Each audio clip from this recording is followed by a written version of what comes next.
Hey you guys, welcome back to See Mini Mom and welcome back to my kitchen. Today I am sharing with you an easy meal prep that I am making for my husband and myself for lunches this week that you can probably make with stuff you might already have on hand in your kitchen, so stay tuned.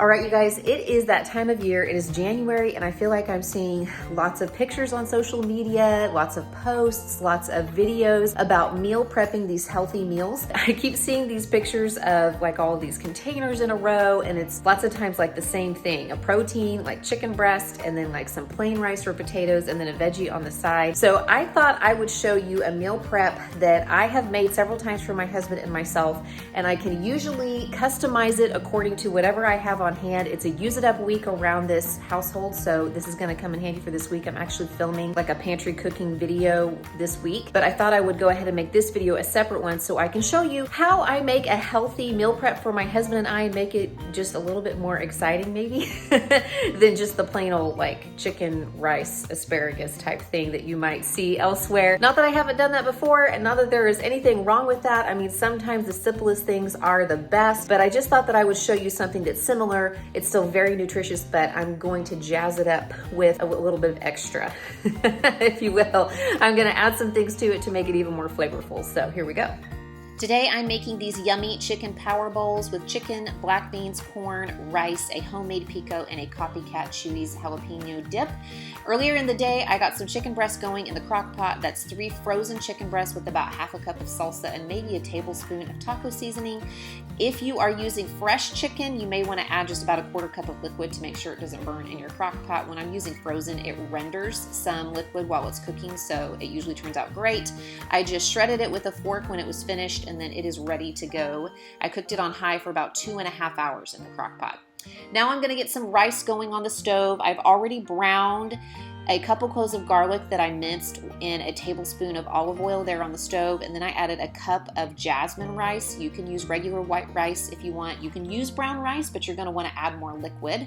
I am adding now 1 2/3 cup of water. I'm gonna bring that to a boil, and then I'm going to cover it and reduce the heat to low, but I'm only going to keep the heat on for 10 minutes. After the 10 minutes is up, I turn the stove off, but I keep the lid on the pot because the rice will continue cooking and steaming in the pot even though the heat is off.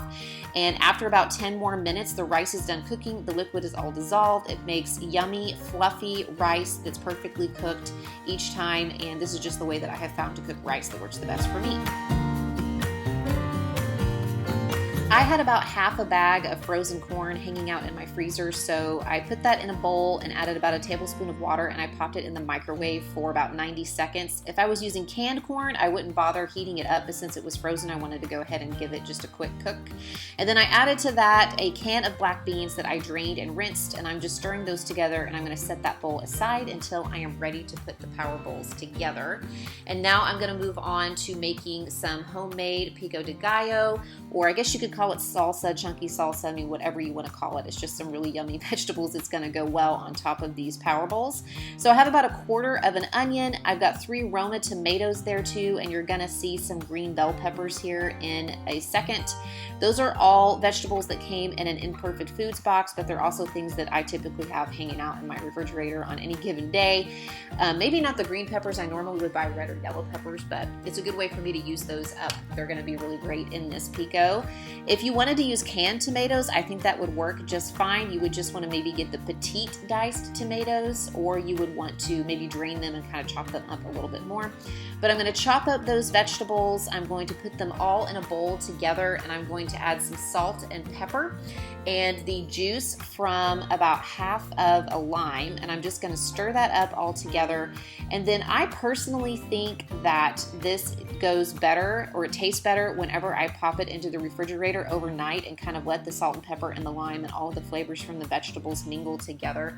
So after I mix this all up, I'm going to pop the lid on my bowl, and then I'm going to put it into the refrigerator overnight, and I can come back to it the next morning and add it to the bowls that I'm making, which you will see here in just a minute.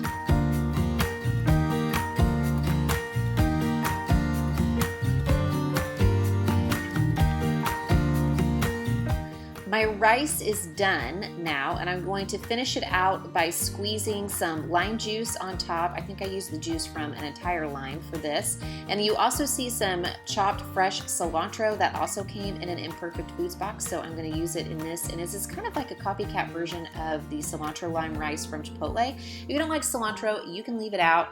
I also will probably put a little bit of salt and pepper in this whenever I'm ready to add it. But the lime juice, the cilantro, I'm going to stir that in with the rice, which I had let cool down a little bit after it was done cooking.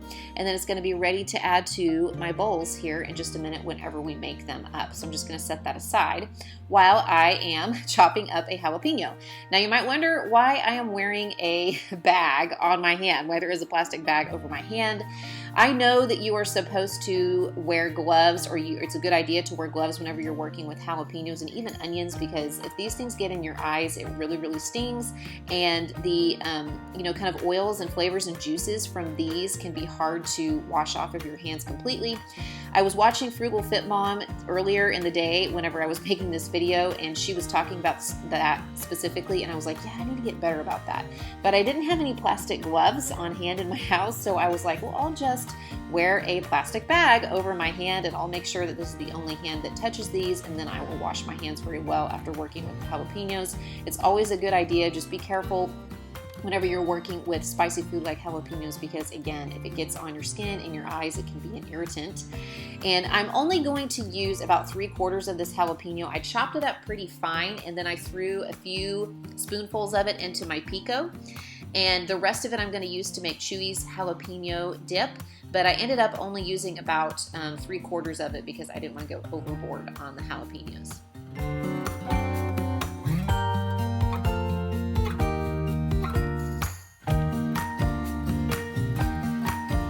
To make my copycat Chuy's jalapeno dip, I'm going to use the little single serve cup from my Ninja blender. So I am putting about half of a chopped jalapeno in there, and I'm also going to throw in a couple of garlic cloves that I peeled. I didn't worry about mincing them. And I'm also going to add just a handful of cilantro. Again, not worried about chopping it up because the Ninja blender is going to do that for me. I'm going to add a tablespoon of homemade ranch mix. You can find a recipe for that in the description box. I have a video about my homemade ranch and homemade taco seasonings, and it's in the description box below.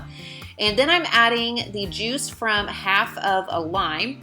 And instead of using sour cream to make this dip, I'm actually going to use Greek yogurt. So I have one small container, just a single serve container of 2% plain Greek yogurt. Make sure it's plain, you guys. Don't go putting vanilla Greek yogurt to your jalapeno dip. It might taste kind of funny.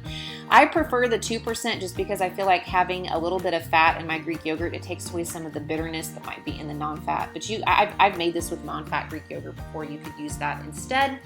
So I'm just adding that little single serve container of plain Greek yogurt to my cup, and then I'm going to put just maybe a couple tablespoons, perhaps 1/4 of a cup of milk. I didn't really measure it out, but it was probably 2 to 3 tablespoons of plain milk to kind of thin it out a little bit.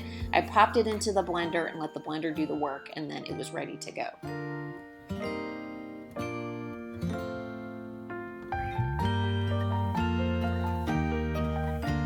So now I am ready to assemble my meal preps, and I am putting some of the cilantro lime rice on the bottom, and I will top it with some of the black bean and corn mixture, and then top that with some of my shredded chicken. And I think these are good hot or cold. If I am eating them hot, I will probably take the rice and corn and black bean and chicken mixture out of that little compartment and put it in a separate bowl and heat it up. But I also found some little containers in my drawers that I could put the jalapeno dip in case somebody wanted to heat it up in the container. They would just have to probably take the little dip container out, and then they wouldn't be heating up that dip. But I think you can eat these hot or cold.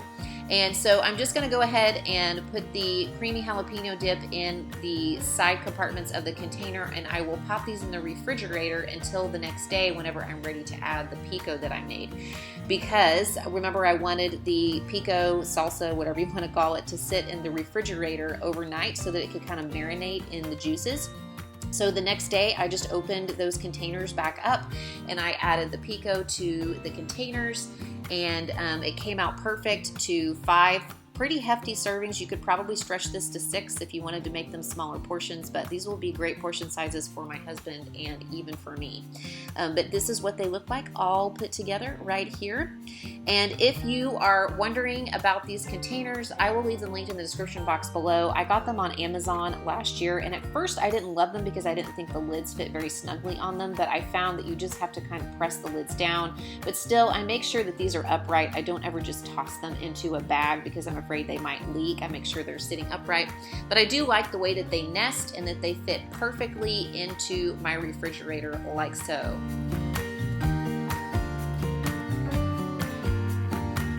All right, you guys, that's what I have for you today. I hope that that was helpful and gave you an idea for how you can make a meal prep, a healthy meal prep, and kind of spice it up a little bit, but also use up some stuff that you might actually have around, like, you know, beans and rice and maybe some chicken breast, corn, vegetables. Those might be things that you already have on hand, and just add a few other things to sort of make it a little bit more interesting and exciting so that you're really excited to eat that meal. I know for me, when I'm trying to stick with like good nutrition, I have to like really enjoy my food and look forward to eating it. So hopefully that gives you some ideas, and I'll be sure to check in with another video very soon. Bye.